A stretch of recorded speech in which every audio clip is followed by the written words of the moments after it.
Welcome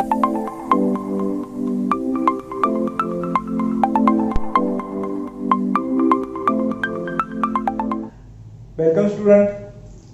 In the last time we have completed determinant of order 3, definition of determinant of order 3, then minor and cofactor from chapter 4, determinant and matrices.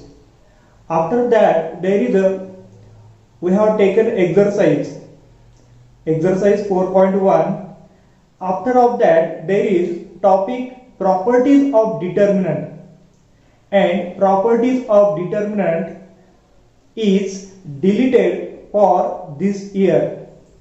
या वर्षासाठी जो determinant and matrices या topic मध्ये properties of determinant हा topic आहे, हा topic delete केलेला आहे.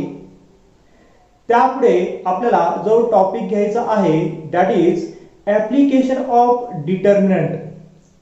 Application of determinant, in that only Cramer's rule is there. फक्त त्या ठिकाणी Cramer's rule हाच आहे. Consistent नाहीये. एरिया ऑफ ट्रायंगल हा पण कन्सेप्ट नाहीये. त्यामध्ये फक्त तुम्हाला जी कन्सेप्ट आहे ऍप्लिकेशन ऑफ डिटर्मिनंट मध्ये फक्त जी कन्सेप्ट आहे ती क्रॅमर्स रूल ही कन्सेप्ट आहे. उरलेला डिटर्मिनंट मधील टॉपिक हा डिलीट केलेला आहे. कन्सिस्टंट आहे का नाही इक्वेशन हे चेक करण्यासाठी जी आहे ती थेरी नाहीये. एरिया ऑफ ट्रायंगल किंवा पॉइंट्स आर कोलिनियर आहे किंवा नाही ही कन्सेप्ट त्या ठिकाणी डिलीट केलेली आहे. फक्त 4.3 ऍप्लिकेशन ऑफ डिटर्मिनंट मध्ये क्रॅमर्स रूल हा एवढाच टॉपिक आहे. Okay, we start to Cramer's rule. What is Cramer's rule? We have studied into standard 10. 10वीला आपण क्रॅमर्स रूल हा टॉपिक पाहिलेला आहे. क्रॅमर्स रूल मध्ये काय पाहिलेलं आहे आपण की आपल्याला काहीतरी लिनियर इक्वेशन दिलेले असतात. जी 10वीला लिनियर इक्वेशन दिलेली आहे ती दोन व्हेरिएबल मध्ये दिलेली आहेत. Example 2x + 3y = 5. ही जी आहे यामध्ये x and y ही दोन व्हेरिएबल आहेत.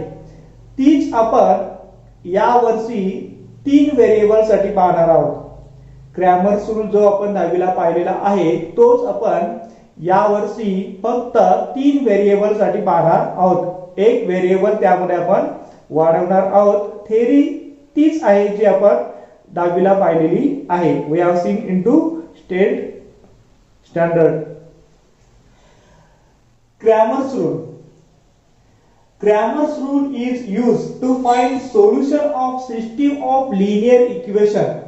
लिनियर इक्वेशन कशाला म्हणणार आहे? या टाइपची जी इक्वेशन आहे त्याला आपण लिनियर इक्वेशन म्हणतो. या टाइपची जी इक्वेशन आहे त्याला आपण लिनियर इक्वेशन म्हणतो. आणि सिस्टीम म्हणजे काय की 2-3 इक्वेशन जी आपल्याला व्हेरिएबलच्या व्हॅल्यू सॅटिस्फाय करतात ती आपण सिस्टीम मध्ये टाकणार आहोत. आणि Cramer's rule is used to find solution of system of linear equation. जी काही तुम्हाला लिनियर इक्वेशन दिलेली आहे त्या लिनियर इक्वेशनचा सोल्युशन फाइंड आउट करण्यासाठी आपण Cramer's rule यूज करतो. Cramer's rule हे लिनियर इक्वेशन, जर तुम्हाला अशी इक्वेशन दिली असेल 2x + 4y = 4 and -2x + 3y = 7, अशी जर सिस्टीम ऑफ लिनियर इक्वेशन दिली असेल तर याचं सोल्युशन फाइंड आउट करण्यासाठी आपण ओल्ड मेथड काय करतो की या दोन्हींचे ऍडिशन करतो. फक्त y मध्ये टर्म राहील, y ची व्हॅल्यू फाइंड आउट करतो. अशा पद्धतीने जी y ची व्हॅल्यू येईल ती कोणत्याही एका इक्वेशन मध्ये पुट केली की आपल्याला x ची व्हॅल्यू येईल. तीच मेथड आपण डिटर्मिनंटच्या केस मध्ये म्हणजे आपण x आणि y ची व्हॅल्यू फाइंड आउट करण्याची जी मेथड आहे तीच आपण डिटर्मिनंटच्या सहाय्याने सोडवणार आहोत. अशा पद्धतीने x आणि y ची जी व्हॅल्यू आपण फाइंड आउट करतो डिटर्मिनंटच्या सहाय्याने त्याला आपण म्हणतो क्रॅमर्स रूल. मग यामध्ये काय दिलेले पहा theorem. Consider the following 3 linear equation. तुम्हाला 3 लिनियर इक्वेशन दिलेली आहेत. In variable 3xyz. xyz या 3 व्हेरिएबल मध्ये तुम्हाला काय दिलेली आहे system of linear equation. And 3 linear equation are a1x plus b1y plus c1z equal to d1. यामध्ये काय चेंज झाले पहा. a2x plus b2y plus c2z equal to d2. a3x plus b3y plus c3z equal to d3. या तिन्ही equation मध्ये जे काही इथले कोएफिशिएंट आहेत त्याला आपण या ठिकाणी कॉन्स्टंटच म्हणणार आहोत. कोएफिशिएंट किंवा कॉन्स्टंट. a2 b2 हे जे आहेत हे चेंज झालेले आहे पहा. a1 a2 a3 coefficient change केलेले. कोएफिशिएंट हे सुद्धा कॉन्स्टंट असतात, फक्त ते व्हेरिएबलला अटॅच असतात म्हणून त्याला आपण कोएफिशिएंट म्हणतो. आणि जे कॉन्स्टंट व्हेरिएबलला अटॅच नाही त्यांना आपण कॉन्स्टंट म्हणतो. जे नंबर व्हेरिएबलला अटॅच असतात त्याला आपण कोएफिशिएंट म्हणतो, तेही कॉन्स्टंटच असतात. आणि जे व्हेरिएबलला अटॅच नाही त्याला आपण प्युअरली कॉन्स्टंट म्हणतो. या ठिकाणी x x x y y y z z z x y z हे बदललेले नाहीत. तिन्ही इक्वेशन मध्ये x y z सारखेच आहे. त्याला आपण कुठेही x1 x2 x3 असं मेन्शन केलेलं नाही. आपण कोएफिशिएंटच्या व्हॅल्यू बदललेले a1 a2 a3 b1 b2 b3 c1 c2 c3 आणि या बाजूला कॉन्स्टंट d1 d2 d3. असं जर असेल वेअर ai म्हणजे काय, i ची व्हॅल्यू आपण 1 पुट करू शकतो, 2 पुट करू शकतो, 3 पुट करू शकतो. 1 2 3. Similarly bi ci and di या ठिकाणी सुद्धा i ची व्हॅल्यू आपण 1 2 3 पुट करू शकतो. पुढे जाऊन आपल्याला हे 4 व्हेरिएबल मध्ये सुद्धा कन्वर्ट करायचे. जसं 10वीला आपल्याला 2/2 2 व्हेरिएबल मध्येच होतं, आपण 11वीला 3 व्हेरिएबल साठी पाहतो. तसे ज्या पुढे गेलं तर तुम्हाला हेच डिटर्मिनंट क्रॅमर्स रूलने 4 व्हेरिएबल मध्ये सुद्धा आपल्याला व्हेरीफाय करता येतो. ai bi ci di are constant. असं जर असेल तर देन ही जी सिस्टीम आहे, then system of linear equation we can find the solution of that system of linear equation. त्या दिलेल्या सिस्टीम ऑफ लिनियर इक्वेशनचं सोल्युशन कोणत्या पद्धतीने फाइंड आउट करणार आहे. The solution of this system of equation is x equal to dx upon d. हे आपल्याला काहीतरी एक इक्वेशन दिलेले आहे. y equal to dy upon d, z equal to dz upon d, where d not equal to 0. हा जो d आहे हा नॉट इक्वल टू 0 पाहिजे. जर इक्वल टू 0 आला तर आपल्याला ते नॉट डिफाइन आहे. That is the rule of divide. a divide b when b not equal to 0. अशा पद्धतीने x y z आपण ची व्हॅल्यू फाइंड आउट करणार. But what is dx, what is d, what is dy and dz. या पद्धतीने आपण d ची value find out करणार. d is determinant. d is the determinant. and how to obtain determinant हा आपण कसा मिळवणार आहे.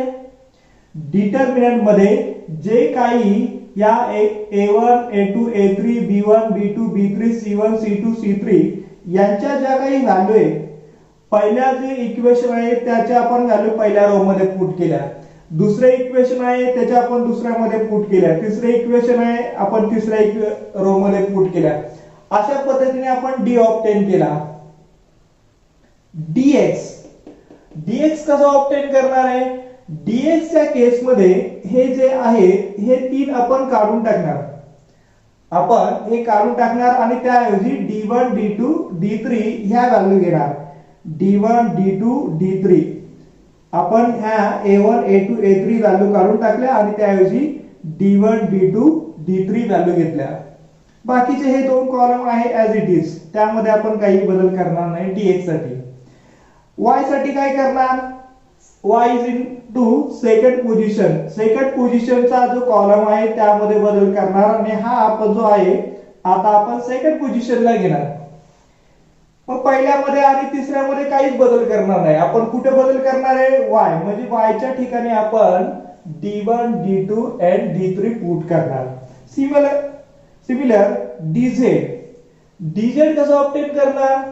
dz साठी तुम्हाला काय करावं लागेल? z इंटू थर्ड पोझिशनचे फक्त एलिमेंट चेंज करायचे, a1 a2 जे पहिले दोन आहेत ऍज इट इज, त्यामध्ये काही बदल करायचा नाही. अशा पद्धतीने आपण d dx dy dz value find out करणार आणि या इक्वेशन मध्ये व्हॅल्यू पुट केल्या डिटर्मिनंटची काहीतरी आपल्याला कॉन्स्टंट व्हॅल्यू मिळते. 4 असेल, 3 असेल, 99 असेल, 100 असेल. या नंबरला डिवाइड हा नंबर, या नंबरला डिवाइड हा. या ठिकाणी लक्षात ठेवायचं d नॉट इक्वल टू 0 आला पाहिजे, म्हणजे तुम्हाला त्याचं सोल्युशन मिळणार आहे. d इक्वल टू जर 0 आला तर d इक्वल टू 0 आला तर तुम्हाला त्यासाठी युनिक सोल्युशन मिळणार नाही. या ठिकाणी आपल्याला d इक्वल टू 0 आला, या ठिकाणी d इक्वल टू 0 आला तर आपल्याला समजा dz equal to 100 and d equal to 0, तर हे आपल्याला नॉट डिफाइन आहे. हे आपल्याला काय झालं? Not define. पण सिस्टीम ऑफ लिनियर इक्वेशन मध्ये तसं नाहीये. सिस्टीम ऑफ लिनियर इक्वेशन मध्ये तसं नाहीये, तर त्याला तुम्हाला युनिक सोल्युशन मिळणार नाही. युनिक म्हणजे काय? एक आणि एकच सोल्युशन मिळणार नाही. तुम्हाला अशी इन्फायनाइट सोल्युशन मिळतील, किती इक्वेशन काय होईल? सॅटिस्फाय होतील. तुम्हाला अशी इन्फायनाइट इक्वेशन मिळतील, किती सोल्युशन काय होतील? सॅटिस्फाय होतील. पहा, या केस मध्ये जर आपण 2x 2y इक्वल टू 4 घेतलं आणि हेच इक्वेशन आपण असं घेतलं 4x 4y 8, तर या केस मध्ये तुम्हाला युनिक सोल्युशन मिळणार नाही. या एक्झाम्पल मध्ये तुम्हाला युनिक सोल्युशन मिळणार नाही, कारण की हा जर आपण डिटर्मिनंट घेतला तर तो 0 येणार आहे. हे आपण डिटर्मिनंटच्या प्रॉपर्टीज मध्ये सुद्धा ही कन्सेप्ट आहे, या वर्षी जी डिलीट केलेली आहे, की जर तुम्हाला हे दोन्ही 2 2 4 4 म्हणजे जर तुम्हाला दोन्ही कॉलम किंवा दोन रो सारखे असतील तर त्या डिटर्मिनंटची कॅल्क्युलेशन करायची गरज नाही, त्याची व्हॅल्यू आपण डायरेक्ट 0 लिहू शकतो. या ठिकाणी दोन कॉलम सारखे 2 4 2 4 दोन्ही कॉलम सारखे, डिटर्मिनंटची व्हॅल्यू डायरेक्ट 0, कॅल्क्युलेशन करायचंच नाही. आपण व्हेरीफाय पण करू शकतो. 4 * 2 8 -8 8 -8 0. अशा पद्धतीने कुठलेही दोन तुम्हाला रो किंवा दोन कुठलेही कॉलम आयडेंटिकल भेटलेच तर त्या डिटर्मिनंटची व्हॅल्यू काय येते? 0 येते. समजा असं असेल 3 3 3 1 2 3 3 3 3, यामध्ये पहिला रो आणि तिसरा रो काय सारखा आहे, एलिमेंट सारखे आहेत, म्हणून r1 and r3 are same. याचं कॅल्क्युलेशन करायची गरज नाही. ह्या डिटर्मिनंटची व्हॅल्यू काय येणार आहे? 0च येणार आहे. ही एक प्रॉपर्टीज होती जे ह्या वर्षी डिलीट केलेल्या आहेत. 6 प्रॉपर्टीज होत्या, त्या आपल्या ह्या वर्षी डिलीट केलेल्या आहेत. अशा पद्धतीने आपण x y z या अननोन व्हेरिएबलची काय करणार आहोत? By using Cramer's rule we will find the value of x y z 3 variables from given system of linear equation. दिलेल्या सिस्टीम ऑफ लिनियर इक्वेशन मधून आपण काय करणार आहोत? या x y z च्या व्हॅल्यू फाइंड आउट करणार आहोत. Right down in your notebook.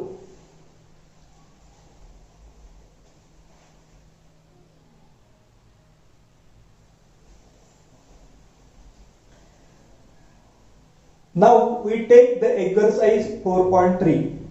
Exercise 4.3. In that, question number 1. Question number 1 and question number 2 are only two questions based on Cramer's rule. Cramer's rule वरती आधारित जे question आहे ते question number 1 and 2 आहेत. फक्त दोन क्वेश्चन ह्या एक्सरसाइज 4.3 मध्ये तुम्हाला या वर्षी आहे. बाकीचा सर्व पार्ट हा एक एक्झाम्पल मधला डिलीट झालेला आहे. We take question number 1. Solve the following linear equation by using Cramer's rule.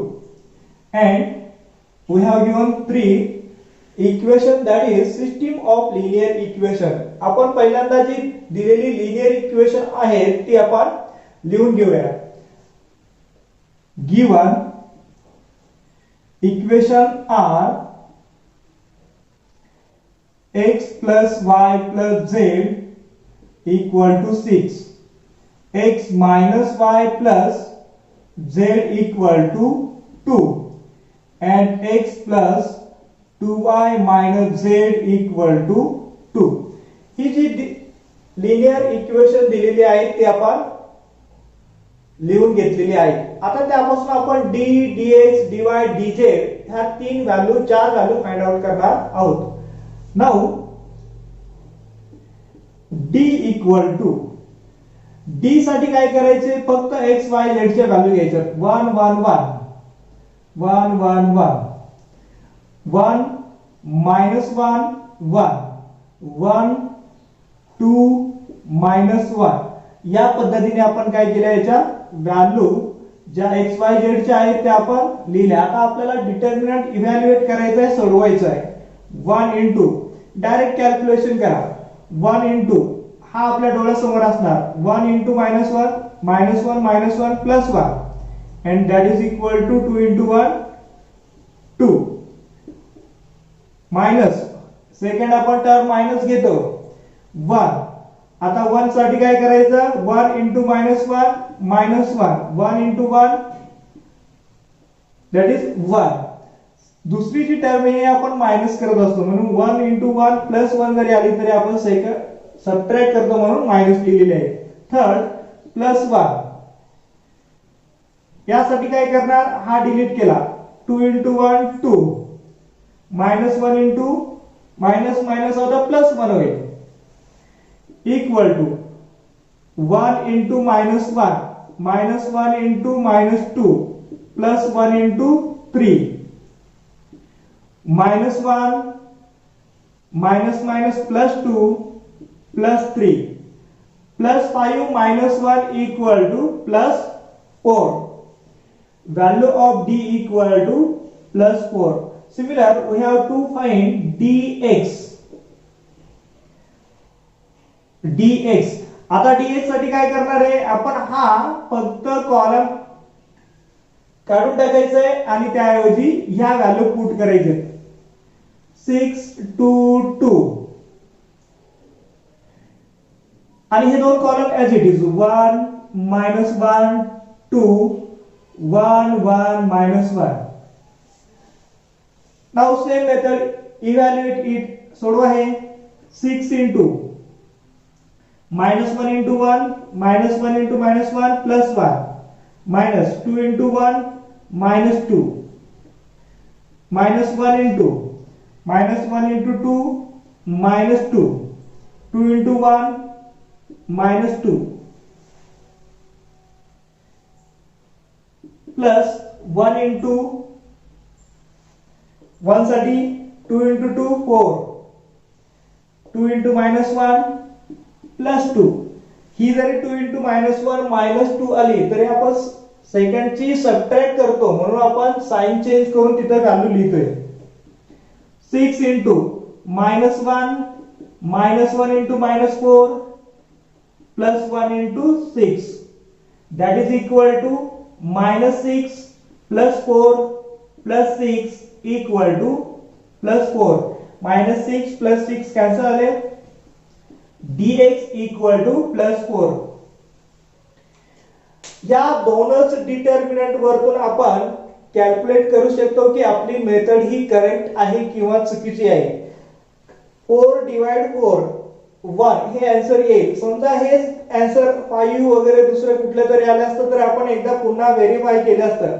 शक्यतो कॅल्क्युलेशन मध्ये तुम्हाला जे परफेक्ट नंबर आहेत ते असे दिलेले आहे, फ्रॅक्शनल मध्ये नाही. 2.01 वगैरे असे नंबर येतील, असे कॅल्क्युलेशन कमी असणार आहे. तुम्ही हा डिटर्मिनंट चेक करायचा. जर तुम्हाला इथे 9 आला असता 4 9 डिवाइड, पुढे आपल्याला dx डिवाइड d चा फॉर्म्युला यूज करायचा आहे. We have to use dx divide d. त्या ठिकाणी 9 डिवाइड 4 आलं तर ते फ्रॅक्शनल मध्ये जाईल. असे नंबर आपल्याला नकोय, आपल्याला हे 4 च्या मल्टिपल, जो डी आलेला आहे त्या डी च्या मल्टिपल मध्ये असले पाहिजेत. समजायचं आपलं कॅल्क्युलेशन व्यवस्थित चालू आहे. ऑड नंबर आला, पुन्हा एकदा कॅल्क्युलेशन चेक करा. Now dy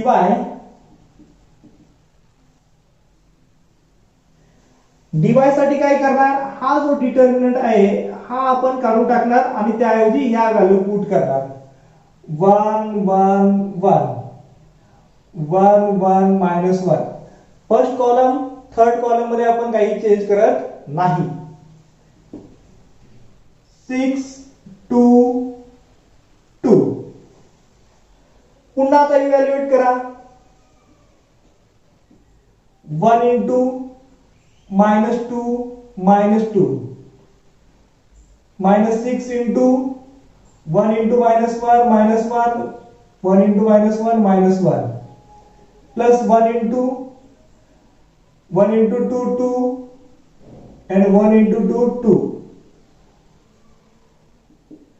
1 into -4 -6 into -2 plus 1 into 0. -4 minus plus 12 plus 0 equal to 8. dy equal to 8. पुन्हा 4 च्या मल्टिपल मध्ये आला. 4 च्या मल्टिपल मध्ये आहे म्हणजे कॅल्क्युलेशन आपलं परफेक्ट चालू आहे.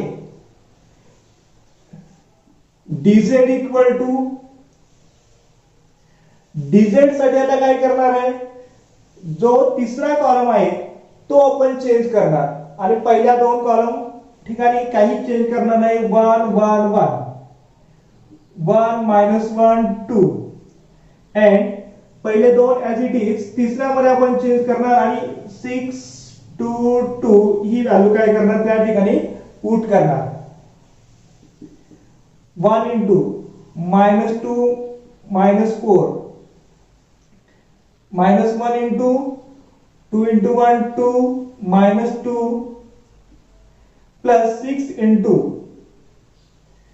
2 into 1 2 and plus 1.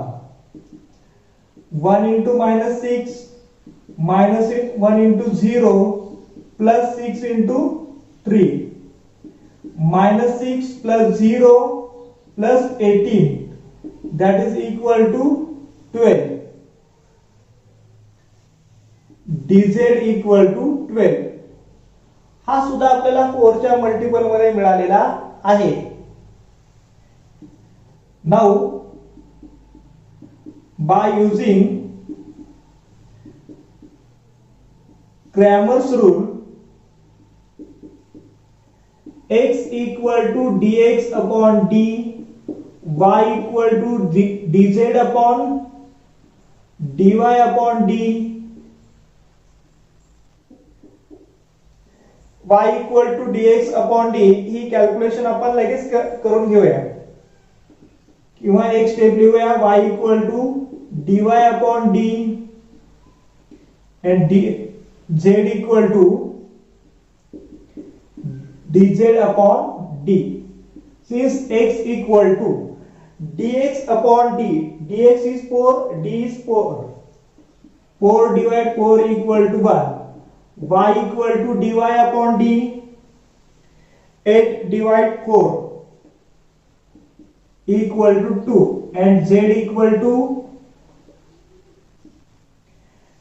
12 divided 4 equal to 3.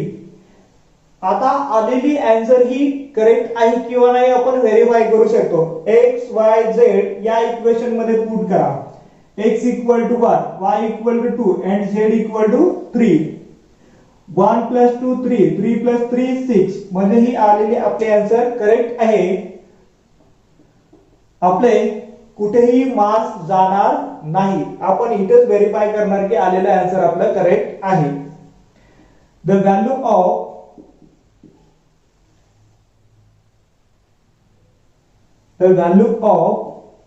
x y z are 1 2 3. x equal to 1, y equal to 2 and z equal to 3. Question number 1 मध्ये हा आपण पहिलाच क्वेश्चन घेतलेला आहे. उरलेले पूर्ण जे काही क्वेश्चन आहेत याच मेथडने आपल्याला सोडवायचे आहेत. काही चेंज करायचं नाही. फक्त आपले हे डिटर्मिनंटच्या व्हॅल्यू काय होणार आहे, चेंज होणार आहे. बाकीची मेथड याच पद्धतीने आपल्याला सोडवायची आहे. दिलेल्यापासून डी ऑब्टेन करणे, dx dy dz फक्त एवढे चेंज होतील. बाकी सर्व म्हणजे या पद्धतीने दिलेली सिस्टीम लिहून घ्यायची. d लिहायचा, d चे कॅल्क्युलेशन करायचं, dx लिहायचा, dx चे कॅल्क्युलेशन करायचं, dy चे कॅल्क्युलेशन, dz चे कॅल्क्युलेशन. क्रॅमर्स रूल हा फॉर्म्युला यूज करायचा at value of x y z. Write down in your notebook.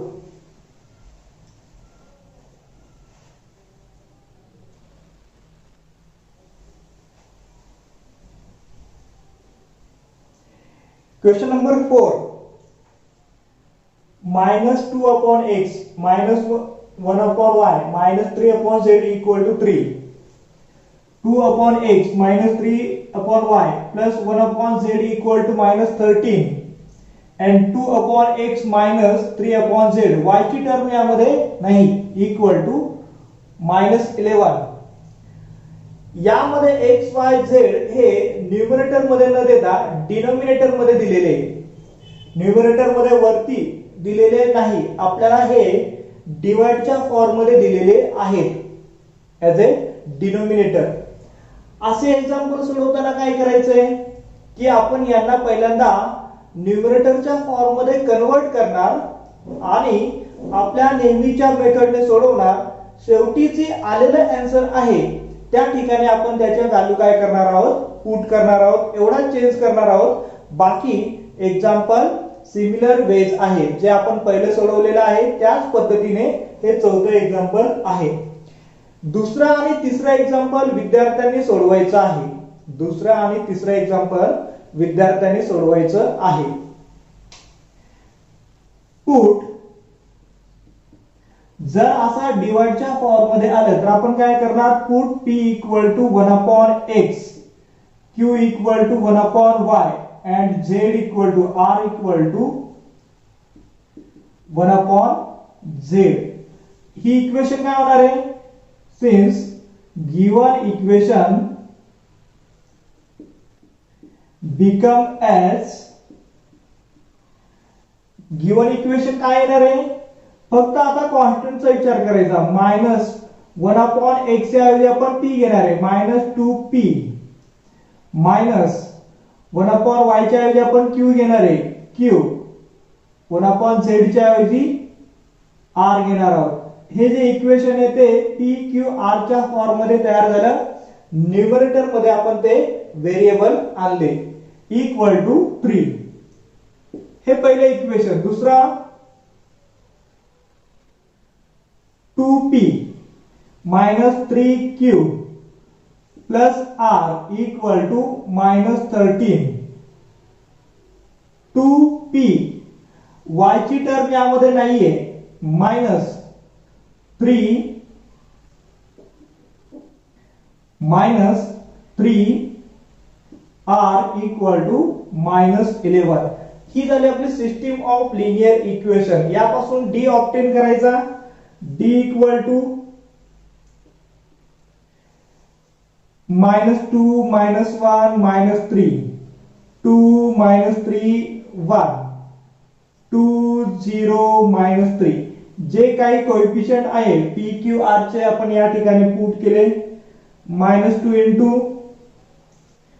minus minus plus 9, 3 into 3 9, minus 0 that is we can write plus, minus minus 1 second term minus घेतो आणि minus 1 इथला.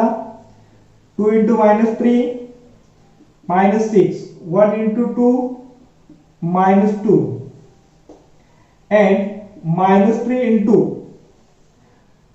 2 into 0 0 plus 6, minus 3 into 2 plus 6 equal to minus 2 into 9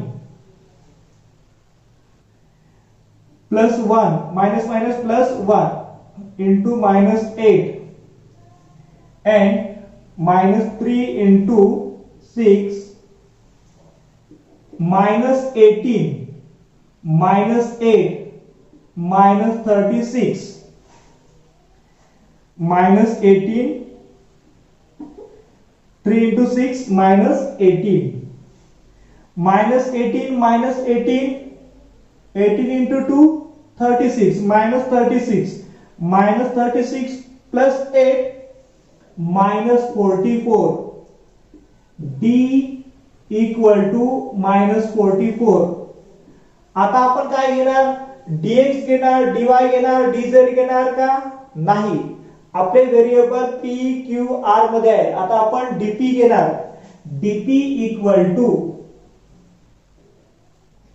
dp साठी काय घेतोय आपण, हा जो आहे, हा जो कॉलम आहे हा आपण कमी करणार आणि याऐवजी हे एलिमेंट घेणार. 3 -13 -11 हे दोन as it is. -1 -3 0 -3 1 -3 3 into 3 9 -0 -1 into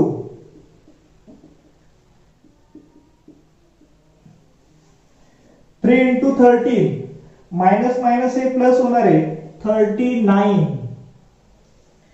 minus हे सुद्धा प्लस होणार आहे +11 and third -3 into तिसरी टर्म आपण प्लस घेतो, प्लस इंटू -3 म्हणजे ते मायनसच होणार आहे. 13 into 0 0 देन माइनस हे प्लस होईल, अगेन माइनस येईल, -33 equal to 3 into 9 3 into 9 minus plus 39 plus 11 50 -3 into -33 3 into 9 27 plus 50 and plus 99 equal to, यामधला जर एक इकडे टाकला तर किती येणार आहे 100 100 plus 50 150 150 plus 26 176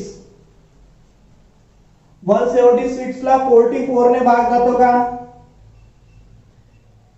जातो. 4 ने जर आपण डिवाइड केलं तर 4 ने भाग जाईल. म्हणजेच आपला dz जो आहे dp आहे इक्वल टू 176 इज करेक्ट.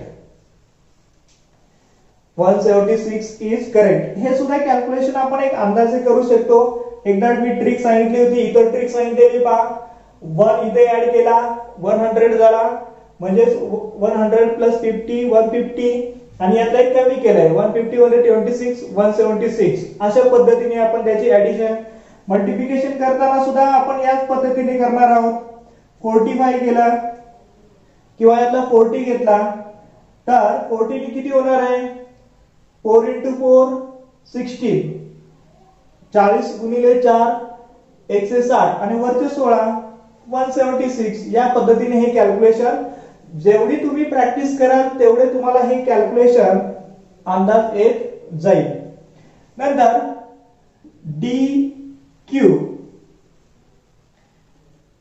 याच पद्धतीने आपल्याला फाइंड आउट करायचं आहे. dq साठी आपण काय करणार आहे, हा जो कॉलम आहे हा काढून टाकणार आणि इथे ह्या व्हॅल्यू पुट करणार. -2 2 2 3 -13 -11 -3 1 -3. आता हे जे कॅल्क्युलेशन आहे सिमिलर आपण भरपूर डिटर्मिनंट सोडवलेले आहेत. ही कॅल्क्युलेशन विद्यार्थ्यांनी करा. तुम्हाला याचे व्हॅल्यू डायरेक्ट देतो मी. dr इक्वल टू आपण त्यासाठी काय करणार आहोत, dr साठी आपण हा जो कॉलम आहे हा काढून टाकणार आणि या ठिकाणी या व्हॅल्यू पुट करणार. -2 2 2 -1 -3 0 आणि हा तिसरा कॉलम आपण काढून टाकणार आहे 3 -13 -11.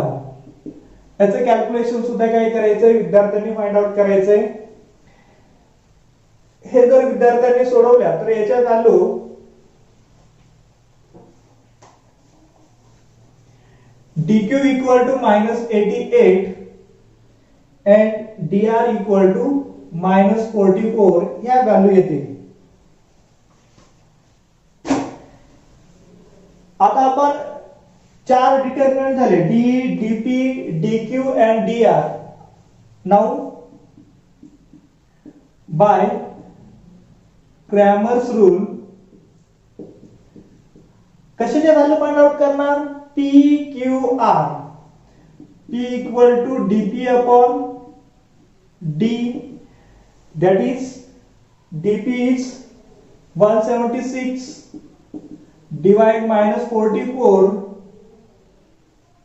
equal to -4. q equal to d, q upon d, q is -88 divide -44 equal to 2 and r equal to dr divide d. dr divide d. dr is -44 divide -44 equal to +1. या value कशाची झालेले आहे p q r च्या. आपल्याला जे linear equation आहे ते p q r मध्ये आहे का नाहीये. आपण हे जी इक्वेशन वापरली होती त्याचा यूज करणार आणि x y z च्या व्हॅल्यू फाइंड आउट करणार. We have p equal to 1 upon x, that is x equal to 1 upon p. या दोन मध्ये आपण इंटरचेंज करणार. x इथे घेणार, p या ठिकाणी घेणार. x equal to 1 upon p and the value of p is -4 -1 upon 4 किंवा -4, that is 1 upon -1 upon 4. हा आपण केव्हाही डिनोमिनेटरला लिहित नाही म्हणून आपण हे मायनस साइन वरती घेतलं. Similar q equal to 1 upon y implies y equal to 1 upon q and value of q is 2, 1 upon 2. Third, r equal to 1 upon z implies z equal to 1 upon r and value of r is 1. x y z चे value कुठले आलेत? The value of x equal to -1 upon 4, y equal to 1 upon 2 and z equal to 1. अशा पद्धतीने आपण काय केलं, जर डिनोमिनेटरला असेल तरी त्या पद्धतीने आपण ही एक्झाम्पल सोडवू शकतो. अशी चार क्वेश्चन ही क्वेश्चन नंबर 1 मध्ये आहेत जी we have to find system of linear equation. दुसरा आणि तिसरा विद्यार्थ्यांनी सोडवायचे. हा जो आहे हा इव्हॅल्युएट सुद्धा विद्यार्थ्यांनी करायचा आहे. Right down in your notebook.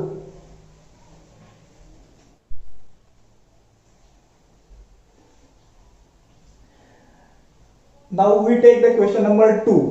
Question number 2 is the word problem. आतापर्यंत जे आपण क्वेश्चन पाहिलेले आहेत, question number 1, in that there is a mathematical problem. There is mathematical problem. आपल्याला तिथे system of linear equation x y z च्या form मध्ये direct दिली होती. या ठिकाणी असं आपल्याला डायरेक्ट न देता वर्ड प्रॉब्लेम मध्ये दिलेले आहे. आपल्याला पहिल्यांदा दिलेल्या वर्ड प्रॉब्लेमचा यूज करून सिस्टम ऑफ लिनियर इक्वेशन तयार करायचे आहेत. म्हणजे आपल्याला तीन इक्वेशन तयार करायचे आहेत आणि तीन इक्वेशन पासून आपल्याला काय करायचं आहे, दिलेल्या unknown variable that is x y z च्या व्हॅल्यू फाइंड आउट करायच्या आहेत. या ठिकाणी हा जो एक्झाम्पल आहे हेच एक्झाम्पल तुम्हाला 12वीला मॅट्रासेस मध्ये आहे. या ठिकाणी तुम्हाला डिटर्मिनंटच्या साहाय्याने हे एक्झाम्पल सोडवायचं आहे, that is by using Cramer's rule. आणि 12वीला तुम्हाला मॅट्रासेसच्या साहाय्याने लिनियर इक्वेशनचं सोल्युशन फाइंड आउट करायचं आहे. दोन्ही ठिकाणी लिनियर इक्वेशन तयार करण्यासाठी एकच मेथड आहे, फक्त सोल्युशन ऑब्टेन करण्याच्या वेगळ्या मेथड्स आहेत. एक Cramer's rule for determinant and matrices जी आहे ती दुसरी मेथड आहे. आपण याचं system of linear equation find out करूया. काय दिलेलं आहे? The sum of three numbers is 15. म्हणजे तुमच्याकडे 3 नंबर आहेत आणि ते तुम्हाला फाइंड आउट करायचे. इफ द सेकंड, ह्या बाकीच्या सर्व कंडिशन दिलेल्या आहेत. फाइंड द 3 नंबर्स, तुम्हाला ते काय करायचे? 3 नंबर फाइंड आउट करायचे आहेत. या कंडिशन मध्ये जे काय आहे ते तुम्हाला इक्वेशन फाइंड आउट करायचं, system of linear equation find out करायचं. Find the 3 numbers. 3 numbers find out करायचे असेल तर आपल्याकडे कोणते तरी नंबर्स पाहिजेत. म्हणून आपण काय करणार? Consider x y z be the required numbers, require 3 numbers.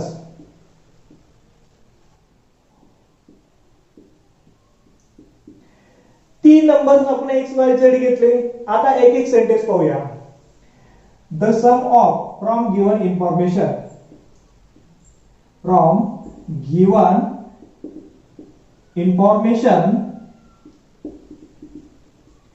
काय दिलेली information? The sum of 3 numbers is 15. 3 नंबरची बेरीज किती दिलेली आहे? 15 दिलेली आहे. That is x plus y plus z equal to 15.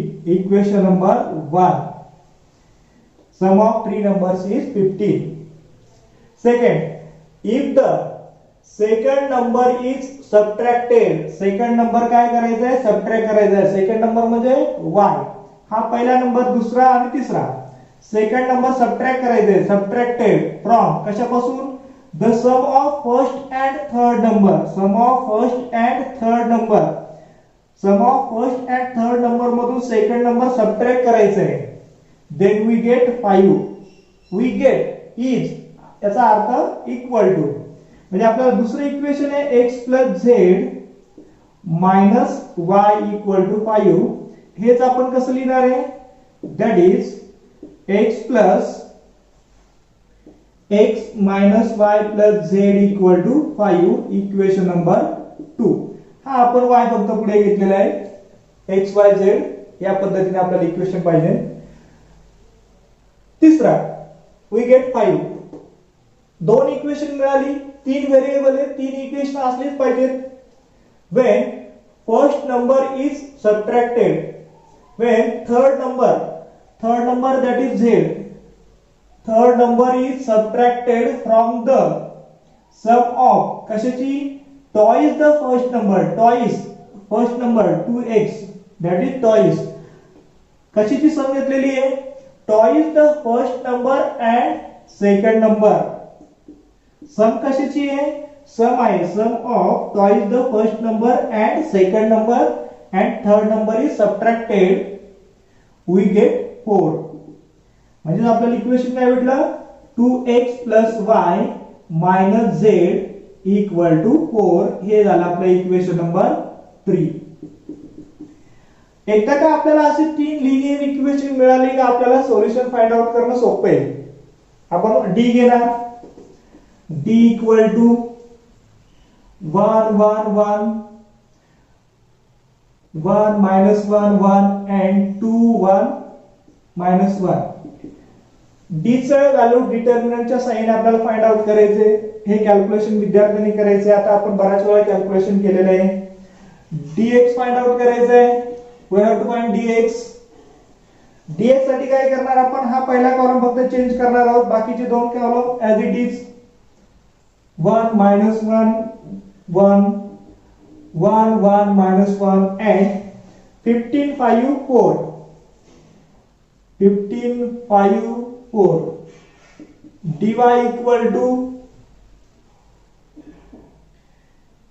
15 5 4 1 1 minus 1 and first column is 1 1 2. dz equal to 15 5 4 1 1 2 and second column is 1 minus 1. या प्रत्येकाच्या व्हॅल्यू काय करा, आता कॅल्क्युलेट करा. या व्हॅल्यू ज्या आहेत ह्या विद्यार्थ्यांनी कॅल्क्युलेट करायचे आहेत. डेफिनेशन यूज करायची. Now by using Cramer's rule x equal to dx upon d. इथे dx ची व्हॅल्यू d ची व्हॅल्यू पुट करायची. dy upon d z equal to dz upon d. Value of x, y, z are या तीन value find out करायच्या विद्यार्थ्यांनी. x चे किती आहे, y चे किती आहे, z चे किती आहे. या ठिकाणी d ची व्हॅल्यू आहे d equal to 6, dx equal to 18, dy equal to 30 and 42. ह्या व्हॅल्यू ज्या आहेत त्या विद्यार्थ्यांनी फाइंड आउट करायच्या आहेत. मी डायरेक्ट व्हॅल्यू दिलेले आहेत, हे विद्यार्थ्यांनी इव्हॅल्युएट करायचं आहे, सोडवायचे आहे.